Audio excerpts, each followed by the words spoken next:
अस्सलाम वालेकुम students, welcome back to the lecture.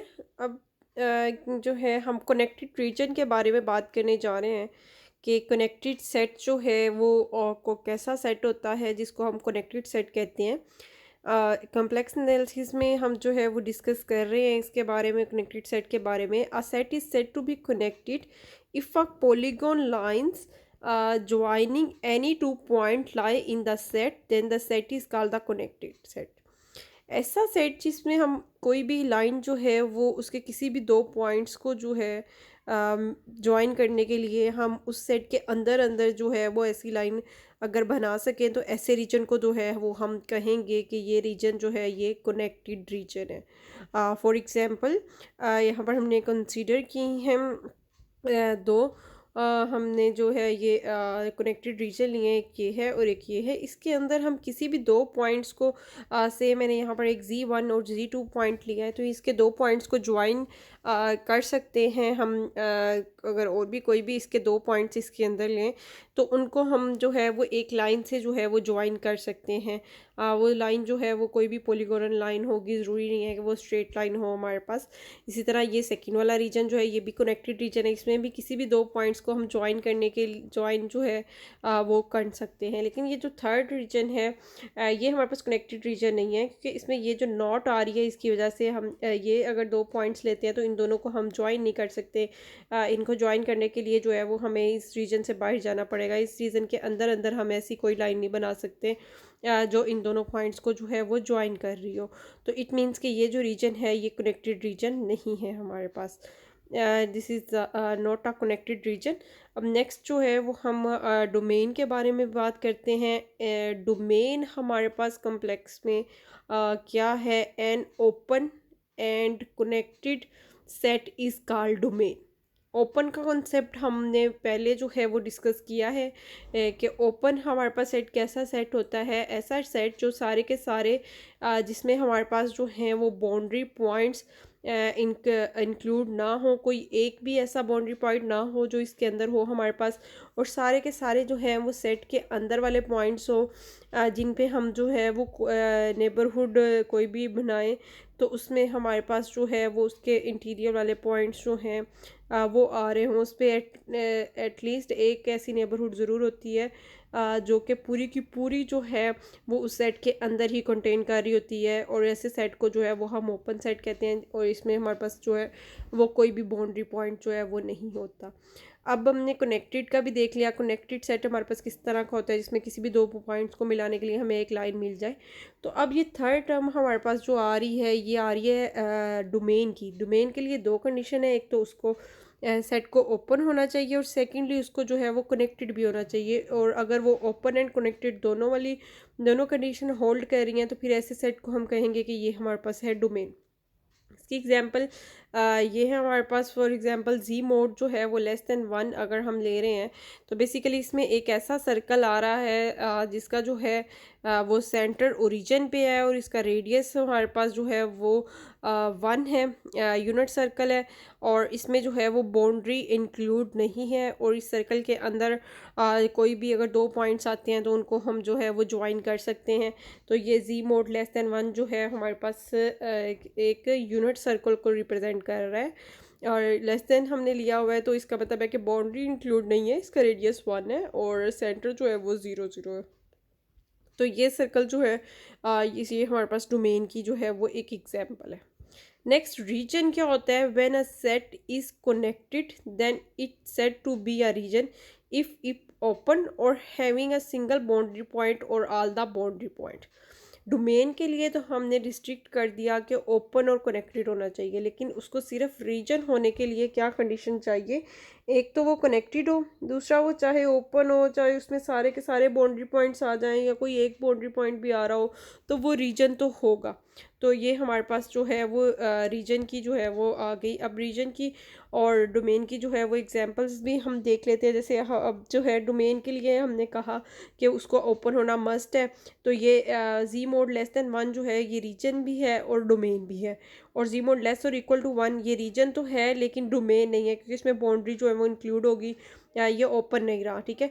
It means कि हर रीजन जो है वो डोमेन नहीं होता, लेकिन हर डोमेन जो है वो हमारे पास रीजन होती है, क्योंकि डोमेन में हमें ओपन और कनेक्टेड चाहिए, और रीजन में चाहे ओपन हो या कनेक्टेड तो मस्ट है, लेकिन चाहे ओपन हो, चाहे बाउंड्री इंक्लूड हो रही हो, चाहे एक बाउंड्री पॉइंट इंक्लूड हो रहा हो, तो उससे कोई जो है वो रीजन में हमारे पास फ़र्क नहीं पड़ता। अब हमारे पास any neighbourhood in a domain, every domain is a region but every region is not a domain. ये वही बात जो अभी मैंने आपको कही कि हर जो है हमारी डोमेन जो है वो एक रीजन होती है, लेकिन हर रीजन जो है वो हमारा डोमेन नहीं होता, ठीक है, क्योंकि डोमेन के लिए हमें ओपन एंड कनेक्टेड की कंडीशन जो है वो ज़रूरी है, और रीजन के लिए कोई भी बाउंड्री पॉइंट जो है वो इंक्लूड हो सकता है। अब ये जो फर्स्ट वाला पॉइंट है, इसका मतलब ये है कि any neighbourhood is a domain, कि कोई भी अगर हम नेबरहुड लेते हैं डोमेन किसी पॉइंट पे, तो वो डोमेन के अंदर ही जो है वो लाइक करेंगी।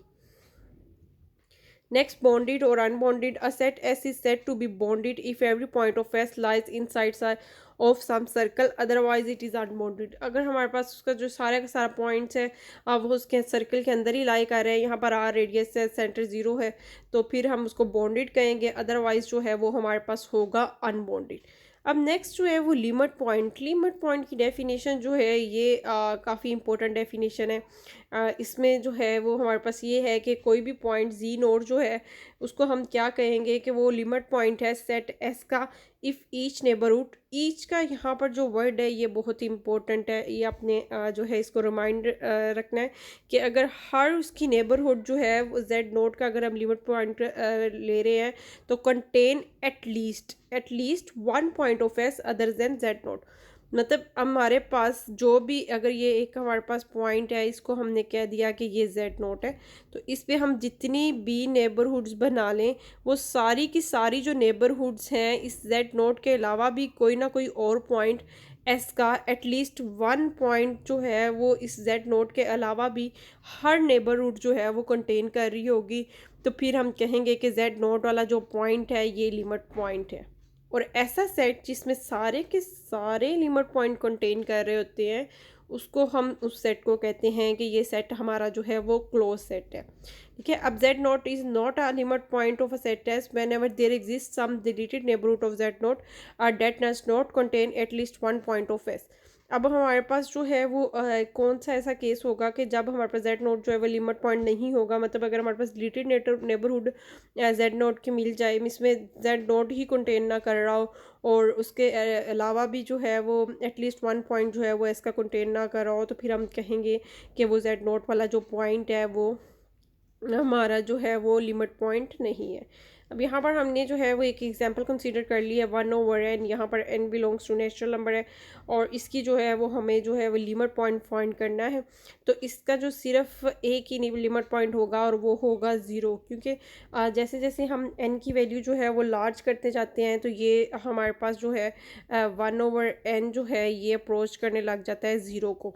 तो ये इसका सिर्फ एक ही लिमिट पॉइंट है कि अगर हम 0 पे कोई भी नेबरहुड बनाते हैं, तो वो 0 के अलावा कोई ना कोई इसका जो है वो पॉइंट इस सेट का जो है वो कंटेन कर रहा होगा, ठीक है। तो इसी तरह अब इसकी कम्प्लेक्स में अगर हम एग्जांपल देखना चाहें, तो सेट हमारे पास जेड एन अगर हम लेना चाहें, तो वो हमारे पास बनेगा आयोटा/n, और n पे वही वेरिएशन है कि n हमारे पास नेचुरल नंबर से बिलोंग करेगा, तो इसका भी सिर्फ एक ही लिमिट पॉइंट होगा, वो होगा 0 वाला। अब हमने एग्जांपल्स देखनी है। Sketch the following set and determine which are domain. हमने ये देखना है कि इनमें से कौन सा डोमेन है, और इनको हमने जो है वो प्लेन पे जो है वो स्केच भी करना है, वो वाला रीजन हमने शेड करना है बेसिकली, जो ये इक्वेशन जो है वो रिप्रेजेंट कर रही है। अब यहाँ पर इक्वेशन हमें गिवन है z-2 प्लस आयोटा, तो इसको हम जो है वो एक्सप्रेस कर सकते हैं इस फॉर्म में कि z माइनस, यानी मैंने यहाँ से कॉमन ले लिया क्योंकि सर्कल की जो जनरल फॉर्म है वो z माइनस जेड नॉट, और ये जो है हमारे पास आ जाता है, तो यहाँ पर ये जो z में से माइनस हो रहा होता है ये सेंटर होता है हमारे पास, और इक्वल या इनइक्वलिटी की दूसरी साइड पे जो भी हम लिखते हैं वो हमारा होता है रेडियस।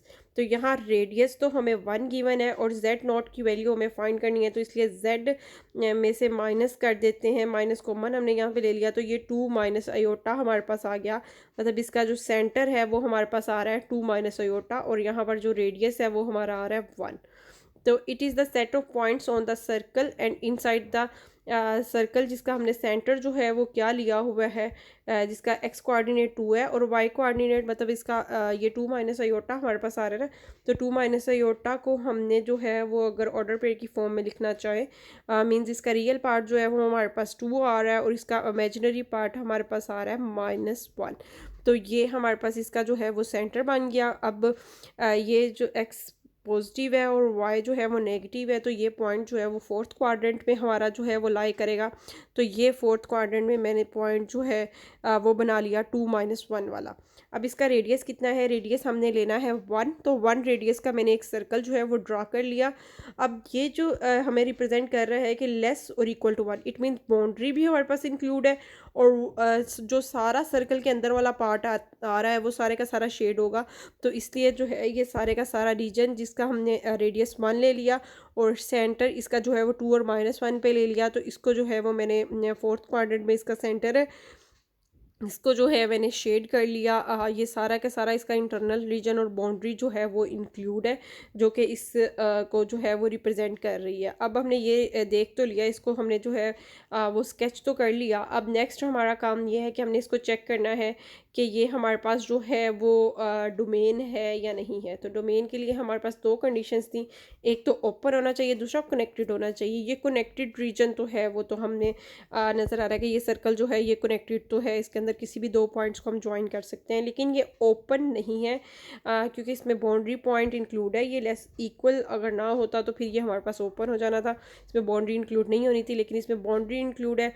तो ये फिर हमारे पास जो है वो डोमेन नॉट डोमेन, ये डोमेन नहीं है, लेकिन ये हमारे पास जो है वो रीजन ज़रूर है। अब नेक्स्ट हमारे पास जो एग्जांपल है उसमें हमें गिवन है 2z + 3 इज़ ग्रेटर दैन 4। अब इससे भी अगेन ये सर्कल की इक्वेशन ही हमारे पास बेसिकली बनेगी, तो इसको हमें देखना पड़ेगा कि रेडियस हमारे पास क्या आएगा। अब सर्कल की इक्वेशन की जो जनरल फॉर्म थी उसमें z - z0 और इधर जो है हमारे पास दूसरी साइड पे यहाँ पर ग्रेटर देन है, तो ये हमारे पास इधर आर आ जाएगा, ये आर हमारे पास आ गया। और यहाँ पर हमारे पास जो है वो हम देख लेते हैं हमारे पास क्या बन रहा है, लेकिन यहाँ पर z हमें जो है z का कोफिशिएंट 1 चाहिए हमें इसकी जनरल फॉर्म में। तो यहाँ पर 2z है, तो हमने पूरी इक्वेशंस को जो है वो 2 से डिवाइड कर देंगे, क्योंकि 2 एक पॉजिटिव टर्म है तो इनइक्वालिटी पे कोई फ़र्क नहीं पड़ेगा। जब हम पूरी इस इनइक्वालिटी को जो है वो 2 पे डिवाइड करेंगे तो ये 2z ये हमारा जो है वो z बच जाएगा। यहाँ पर हमारे पास 3/2 आ जाएगा और 4 को जब 2 पे डिवाइड करेंगे तो ये हमारा आ जाएगा 2। अब हमें जो है वो जनरल फॉर्म में z में से कुछ ना कुछ माइनस होता चाहिए, तो प्लस है तो प्लस को तो हम इस तरह लिख सकते हैं ना, ये प्लस हमारे पास 3/2 लिखा हुआ था, तो हम इसको लिख सकते हैं माइनस इंटू माइनस टाइम्स 3/2। तो ये माइनस टाइम्स हमने 3/2 ले लिया, तो यहाँ से फिर हमें पता चल गया कि सेंटर हमारा 3/2 पे है और रेडियस इसका जो है वो 2 है। तो एक हमने सर्कल जो है वो ड्रा कर लिया। अब सेंटर जो है वो हमारा आ रहा है -3/2। तो -3/2 जो है इसको हम अगर ऑर्डर पेयर में लिखना चाहें तो ये हमारे पास बनेगा -3/2 कोमा 0। वाई कोऑर्डिनेट इसका 0 है, तो इट मीन्स ये नेगेटिव एक्स एक्सिस पे ये पॉइंट जो है वो लाई करेगा। तो ये मैंने पॉइंट जो है वो नेगेटिव एक्स एक्सिस पे बना लिया। ये हमारे पास जो है वो क्या आ रहा है, सेंटर आ रहा है और रेडियस 2 का मैंने जो है वो एक सर्कल ड्रॉ कर लिया है जिसका रेडियस जो है वो हमारे पास 2 है। तो ये हमारे पास सर्कल ड्रा हो गया, रेडियस 2 है। अब यहाँ पर इसके जो है ये 2 से ग्रेटर आ रहा था हमारे पास, ये ग्रेटर है जिसका सेंटर 2 से ग्रेटर वाली वैल्यू। इट मीन्स कि इस सर्कल के अंदर वाला कोई पॉइंट इंक्लूड नहीं है, ना ही इसमें बाउंड्री इंक्लूड है, लेकिन इसके सर्कल के बाहर वाला ये जो सारा प्लेन जो मैंने शेड किया हुआ है ग्रे कलर में आपको नज़र आ रहा होगा, ये इस रीजन को जो है वो रिप्रेजेंट कर रहा है। और ये जो है वो कनेक्टेड रीजन है, हमें नज़र आ रहा है हम किसी भी दो पॉइंट्स को इस सर्कल के बाहर जो है वो ज्वाइन कर सकते हैं। और ये ओपन भी है क्योंकि यहाँ पर इक्वलिटी नहीं है, बाउंड्री इंक्लूड नहीं है, ना ही हमारे पास जो है वो ये हमारे पास बाउंड्री अंदर नहीं है, और इसलिए ये ओपन है और कनेक्टेड भी है। तो इट मीन्स ये जो है हमारे पास जो है वो डोमेन होगा, लेकिन ये बाउंडेड नहीं है। ठीक है, अब नेक्स्ट हमने रिप्रेजेंट करना है imaginary of z is greater than 1। अब z का इमेजिनरी ग्रेटर दैन 1 से हमारा क्या मीनिंग है कि इमेजिनरी पार्ट जो है वो z का z हमने जो है वो कोई भी अगर नंबर लिया है आयोटा y की फॉर्म में, उसका जो है वो ग्रेटर दैन 1 इमेजिनरी पार्ट आए, तो ये मैंने y इज़ इक्वल टू 1 पे एक लाइन पहले तो ड्रा कर ली। ये लाइन जो है वो रिप्रेजेंट कर रही है y इज़ इक्वल टू 1 को। ठीक है। यहाँ पर 1 वैल्यू मैंने जो है वो वाई एक्सिस पे ली, और ये ग्रेटर देन 1 इमेजिनरी पार्ट से जितनी भी वैल्यू, तो ये ग्रे रीजन जो हमें सारा का सारा शेडेड नज़र आ रहा है, ये जो है वो रिप्रेजेंट कर रहा है इस इक्वेशन जो इनक्वालिटी हमने ली है, इसको जो है वो रिप्रेजेंट कर रहा है। यहाँ पर ये 1 वाली लाइन इंक्लूड नहीं है, लेकिन उसके ऊपर ये जितना भी सारे का सारा रीजन आ रहा है, ये सारे का सारा जो है वो इसमें इंक्लूड है। अब ये रीजन जो है वो ओपन भी है क्योंकि इसमें बाउंड्री इंक्लूड नहीं है, और कनेक्टेड भी है। इट मीन्स कि ये रीजन जो है वो हमारे पास जो है वो डोमेन को रिप्रेजेंट कर रहा है। अब नेक्स्ट कुछ मज़ीद एग्जांपल्स हैं, जैसे कि इनमें भी हमने यही चीज़ जो है वो चेक करनी है कि ये हमारे पास क्या है। अब हमारे पास इमेजिनरी ऑफ जी हमने कहा कि इक्वल टू 1 है, तो इट इज़ तो अगर हम imaginary of G equal to 1 ले लेते हैं, तो इसमें सिंपली सिर्फ ये वाली एक लाइन आएगी, स्ट्रेट लाइन, और इसके अलावा इसमें कोई रीजन भी नहीं आएगा, सिर्फ ये स्ट्रेट लाइन आएगी वाई इज इक्वल टू 1 वाली। तो ये हमारे पास जो है वो डोमेन नहीं है, क्योंकि ये जो है हमारे पास इसमें सिर्फ ये एक सीधी स्ट्रेट लाइन आ रही है, और कोई भी इसमें ऐसा रीजन नहीं आ रहा। उसके अलावा जो है हमें रिप्रेजेंट करना है कि 0 से ग्रेटर हो आर्गूमेंट ऑफ जी, और लेस देन हो पाई बाय 2 से। तो ये वाला रीजन हमने जो है वो शेड करना है। यहाँ पर जी हमने कहा कि ये नॉट इक्वल टू 0 है, तो ये रीजन हमारे पास आएगा, ये हमारे पास यहाँ पर हमने ले लिया ये वाला रीजन, और ये एंगल हमने ले लिया पाई बाय 4 का। तो ये यहाँ पर हमारे पास अगर हम देखें इस लाइन पे एक्स एक्सिस पे, यहाँ हमारे पास एंगल जो है वो 0 है, और ये पाई बाय 4 है। तो इसके अंदर ये जितना भी रीजन, ये सारे का सारा आपको शेड ग्रे में नज़र आ रहा होगा, ये सारे का सारा रीजन जो है वो इस चीज़ को रिप्रेजेंट कर रहा है। अब ये जो है रीजन, ये हमारे पास जो है इसकी जो है वो 2 बाउंड्रीज हमारे पास आ रही हैं। एक तो ये वाली लाइन जो एक्स एक्सिस वाली, और एक ये लाइन जो पाई बाय 4 वाली है, क्योंकि दोनों में हमारे पास इक्वलिटी है। तो ये रीजन जो है वो हमारा कनेक्टेड तो है, लेकिन ये बाउंडेड भी है। इसमें पूरा बाउंडेड नहीं है, क्योंकि एक साइड से ये ओपन है इस साइड से, लेकिन ये हमारे पास जो है वो इसमें 2 बाउंड्रीज इसकी इंक्लूड है, इसलिए ये ओपन नहीं है, और ना ही ये हमारे पास रीजन जो है ओपन है, ना ही ये रीजन हमारा क्लोज है। इसलिए जो ओपन नहीं है तो ये डोमेन भी नहीं है, और ये बाउंडेड भी नहीं है। लेकिन बाउंडेड तब होता अगर सारी की सारी बाउंड्रीज जो हैं वो हमारे पास इंक्लूड होती। अब नेक्स्ट एक और एग्जांपल जो है वो इसको भी देख लेते हैं। इसमें हमारे पास z-4 का जो मॉडुलस है, ये ग्रेटर देन z मॉडुलस आ रहा है। तो यहाँ पर हमने जो है वो z की वैल्यू जो है, ये z है, z हमने x प्लस अयोटा y ले लिया है, तो z की वैल्यू हम यहाँ भी पुट कर लेते हैं, यहाँ भी कर लेते हैं। तो x प्लस अयोटा y, इधर भी x प्लस अयोटा y, और इसका अपने हम मॉडुलस फाइंड करना है। तो इसमें हमारे पास रियल पार्ट जो है वो x-4, ये हमारे पास रियल पार्ट आ रहा है, रियल पार्ट का स्केयर और प्लस इमेजिनरी पार्ट का स्केयर, और दूसरी साइड पे हमारे पास जो है वो x square plus y square ये आ रहा है। तो इनके हमने स्केयर ओपन किया, और दोनों साइड्स पे जो स्केयर रूट था वो हमने दोनों साइड्स पे अगर स्केयर ले लें तो स्केयर रूट के अंदर वाली टर्म सिर्फ हमारे पास आ जाएंगी। तो यहाँ पर हमने इसका स्केयर लिया, square plus b minus b square का फार्मूला हमने अप्लाई किया। तो ये हमारे पास आ गया एक्स स्केयर और 4 का स्केयर 16, और -2 टाइम्स 4 इंटू एक्स हमारे पास आना था, तो वो हमारे पास बन गया -8x, और y का स्केयर आ गया, इधर हमारे पास x square plus y square आ गया। अब इसमें से कुछ टर्म्स तो हमारे पास जो है वो कैंसिल आउट हो रही हैं, जैसे कि ये y तो हमारे पास दोनों साइड पे है, इधर से x स्केयर ये भी हमारा सिंप्लीफाई हो गया। तो हमारे पास ये 16 इज़ इक्वल टू 8 एक्स जो है वो हमारे पास आ गया। तो यहाँ से अगर हम x की वैल्यू जो है फाइंड करें, 8 इधर आके हमारा डिवाइड हो जाएगा, तो x की वैल्यू यहाँ से फिर हमारे पास आ जाएगी। दिस इम्प्लाइज डैट 2 इज़ ये हमारे पास जो है वो वैल्यू आ गई। तो इसको अगर हम x की फॉर्म में देखें तो x इज़ लेस और इक्वल टू जो है वो 2 हमारे पास आ गया है। तो अब x इज़ लेस और इक्वल टू 2 हमारे पास जो है, पहले x इज़ इक्वल टू 2 वाली लाइन ड्रॉ कर लेते हैं। x इज़ इक्वल टू 2 वाली एक वर्टिकल लाइन होगी जो y एक्सिस के पैरेलल है हमारे पास, और x एक्सिस को जो है वो 2 पे इंटरसेक्ट कर रही है। अब इससे 2 से जो है हमने लेस वैल्यूज़ जो है वो x का सोल्यूशन है। तो इस 2 से छोटी जो है वो जितनी भी सारी वैल्यूज़ जो है वो, ये सारा जो ग्रे रीजन आपको शेडेड नज़र आ रहा है, ये सारे का सारा रीजन जो है वो आ जाएगा। मतलब इस लाइन से जो है वो लेफ़्ट साइड पे जितना भी रीजन है वो सारे का सारा, और ये लाइन भी उसमें इंक्लूड है। तो ये रीजन जो है वो इसको रिप्रेजेंट कर रहा है। अब यहाँ पर हम क्लियरली देख सकते हैं ना, तो ये रीजन जो है वो ओपन है, क्योंकि इसमें ये 2 वाली लाइन जो है वो इंक्लूड है, क्योंकि इक्वलिटी है। यहाँ पर हमारे पास x इक्वल लेस और इक्वल टू 2 है, तो ये ओपन तो नहीं है, लेकिन ये रीजन जो है वो कनेक्टेड ज़रूर है। इट मीन्स कि ये हमारे पास जो है वो डोमेन नहीं है, लेकिन ये हमारे पास रीजन ज़रूर है। और ये बाउंड्रीड भी नहीं है, बस एक साइड की इसकी बाउंड्री इंक्लूड है एक्स इज इक्वल टू की, बाकी किसी भी साइड की जो है वो बाउंड्री जो ये इंक्लूड इसमें हमारे पास जो है वो नहीं है। नेक्स्ट हमारे पास एग्जांपल है, इसमें हमने जो है वो रिप्रेजेंट करना है कि माइनस पाई से ग्रेटर हो आर्गूमेंट ऑफ जी और लेस देन हो किसके पाई के। तो इस चीज़ को हमने रिप्रेजेंट करना है और जेड को हमने कहा है कि यहाँ पर जेड जो है वो नॉट इक्वल टू ज़ीरो है। अब माइनस पाई और पाई सिर्फ हमारे पास जो है द क्लियर हमने इसका जो है वो कहा गया है कि इसका क्लियर फाइंड करें। तो हम नेक्स्ट लेक्चर में जो है वो नेक्स्ट पार्ट में इस वीडियो के जो है इसके क्लियर के अबाउट डिस्कस करेंगे। अभी आप डोमेन और रीजन के अबाउट जो है वो जितने भी क्वेश्चन है उनकी प्रैक्टिस करें और उनको सॉल्व करें।